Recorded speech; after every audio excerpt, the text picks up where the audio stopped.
திட்டமாக ஒரு 100 மில்லி கடுகு போட்டுக்கலாம், ஒரு ஸ்பூன் சீரகம் சேர்த்துக்கலாம், ஒரு ஸ்பூன் வெந்தயம் சேர்த்துக்கலாம். இங்கே பாருங்கள், கை நிறைய அப்படியே அள்ளி பூண்டு பொடியாக நறுக்கி போடுறேன். முழுசாக கூட போட்டுக்கலாம், நான் பொடியாக நறுக்கி போட்டேன். இதுதான் கருவேப்பிலை போடுங்க, சும்மா ஒரு கைப்பிடி அள்ளி முன்னாடி போட்டால் மூஞ்சில் தெரிக்கும். கொஞ்சம் சேஃப்டிக்காக பூண்டு சேர்த்துட்டு அப்புறம் காலாக ஒரு 4-5 பச்சை மிளகா சேர்த்துக்கணும்.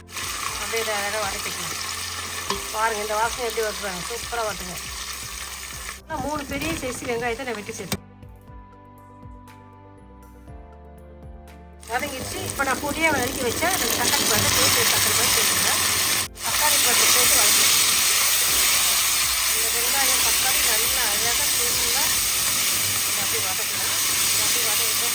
இல்லை நான் கொஞ்சம் ஒரு 1/2 ஸ்பூனு மஞ்சள் தூள் சேர்த்துக்கிறேன். காரத்துக்கட்டி மிளகாய் தூள் சேர்த்துக்கிறேன். நான் சின்ன ஸ்பூனால் 3 ஸ்பூன் சேர்த்துக்கிறேன். செட்டமாக 1 ஸ்பூன் உப்பு சேர்த்துக்கிறேன். இதில் ஒரு தக்காளி பழத்தை நான் வெட்டி ஆட் பண்ணிக்கிறேன். எல்லாத்தையும் சேர்த்து அப்படியே கலந்துக்கலாம், கலந்துக்கலாம். தக்காளி பழத்தை எதில் அப்படியே கரைச்சிக்கலாம்.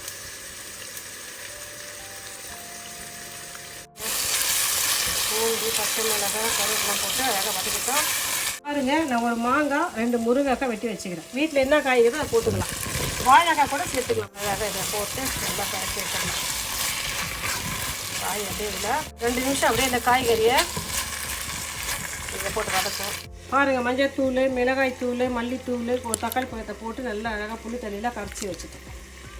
உங்கள் டேஸ்ட்டுக்கு புளி சேர்த்துங்க. நான் ஒரு நெல்லிக்காய் சைஸ் தான் புளி எடுத்துக்கிறேன்.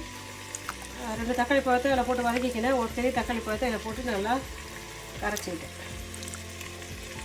வெல்லம் இது சின்ன ஸ்பூனில் 1 ஸ்பூன் சேர்த்துக்கிறேன். புளி, உப்பு, காரம் உங்கள் விருப்பப்படி இருக்கணும். இந்த புளி தண்ணியை நம்ம எல்லாம் சேர்த்துக்கலாம். அப்படியே கொஞ்சம் கொத்தமல்லி தழை போட்டுக்கலாம். உப்பு உங்கள் விருப்பப்படி இருக்கணும். அப்படியே போட்டு இந்த காயை அப்படியே வேக வைக்கலாம். நெத்திலி கருவோட நான் சுடுதண்ணில் ஊற வச்சுக்கிறேன்.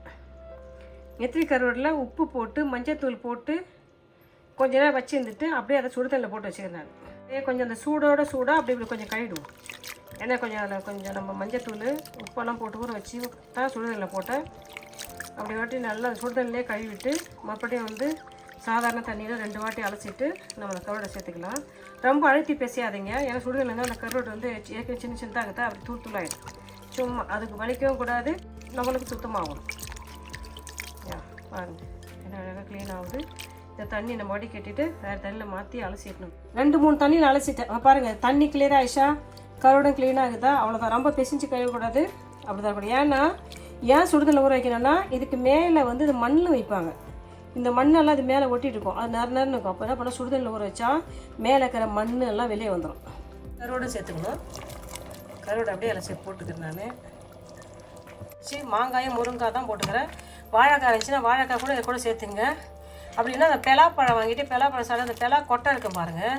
அந்த பலா கொட்டை மேலே இருக்கிற அந்த தோல் கொஞ்சம் மொத்தமாக இருக்கும், வெள்ளை கலரில். அந்த தோலை எடுத்துகிட்டு இந்த பலா கொட்டை 2 கிழிச்சு அப்படியே போடலாம். அருமையாக இருக்கும். சும்மா அண்ணா மாதிரி இருக்கும். பலா கொட்டை வாழைக்காய்லாம் மூடி போட்டு அப்படியே கொண்டே வேக வைப்போம். ஒரு கைப்பிடி அளவுக்கு தேங்காய் எடுத்து தேங்காய் அந்த பின்னாடி கிட்டலாம் சீவி எடுத்துட்டேன். ஒரு கைப்பிடி தேங்காய், பாதி மூடியில் பாதி இதை அரைச்சி கொண்டு நல்லா தூக்கி கொடுப்பாங்க. கருவாட்டு வாசனை காயெல்லாம் அழகாக வெந்துருச்சு. அடுப்பு அண்ணனை கம்மி பண்ணிக்கலாம். ஒரு தாளிப்பு போட்டுக்கலாம். ஒரு 2 டேபிள் ஸ்பூன் அளவுக்கு எண்ணெய் ஊற்றிக்கலாம். கொஞ்சம் கடுகு சேர்த்துக்கலாம். மிளகாய் 3-4 பூண்டு பண்ண தோலோடு தட்டி சேர்த்துக்கலாம். அப்படியே அள்ளி போட்டுக்கலாம்.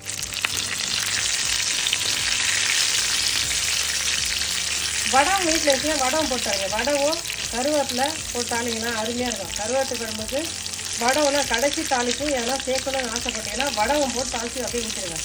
நல்ல எண்ணெய்லாம் சும்மா அண்ணா மாதிரி இருக்கும் வாசனை. போதும் அப்படியே போட்டு காலில் போட்டுக்கலாம். பாருங்கள், 2 முட்டை போட்டுக்கலாம். பாருங்கள் என்ன போட்ட மாங்காய் முருங்கைக்காய். வீட்டில் கத்திரிக்காய் இருந்துச்சுன்னா கத்திரிக்காய் போட்டுங்க.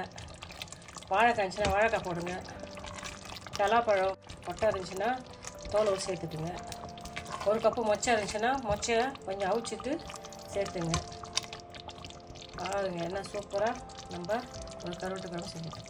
சாப்பிட்டு பார்க்கலாமா? கொஞ்சம் லைட்டாக அப்படியே கொஞ்சம் மிளகு தூள் பண்ணி போட்டுக்கலாம். கொத்தமல்லி தழை போட்டுக்கலாம். அப்படியே கலந்துக்கலாம். பாருங்கள் என்ன சூப்பராக இருக்குது. இல்லை இந்தாப்பா சாப்பிட்டு பாருங்கள். நம்ம செஞ்ச எல்லா மசாலும் சேர்ந்து கருவாடு என்ன சூப்பராக வெந்து வந்துக்குது. முருங்கைக்காய் சூப்பராக இருக்குது.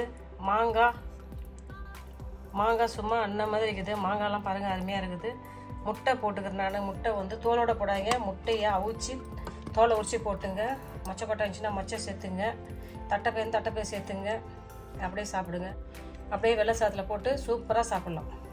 நான் நினைக்கிறேன் இந்த வீடியோ ரொம்ப உங்களுக்கு யூஸ்ஃபுல்லாக நினைக்கிறேன். நீங்களும் இதே வீட்டில் செஞ்சு பார்த்துட்டு நான் செஞ்ச எளிமையான முறையில் இந்த கருட்டு குழம்பு எப்படி சொல்லுங்கப்பா. இந்த வீடியோ பிடிச்சி லைக் பண்ணுங்கள். உங்கள் ஃப்ரெண்ட்ஸுக்கு ஃபேமிலி தெரிஞ்சவங்க சொல்லி சப்ஸ்கிரைப் பண்ண சொல்லுங்கள். நீங்கள் கொடுக்குற ஆதரவுக்கு ரொம்ப நன்றி. நாட்டுப்பா சொல்லுங்கள். பாய். தேங்க்யூ.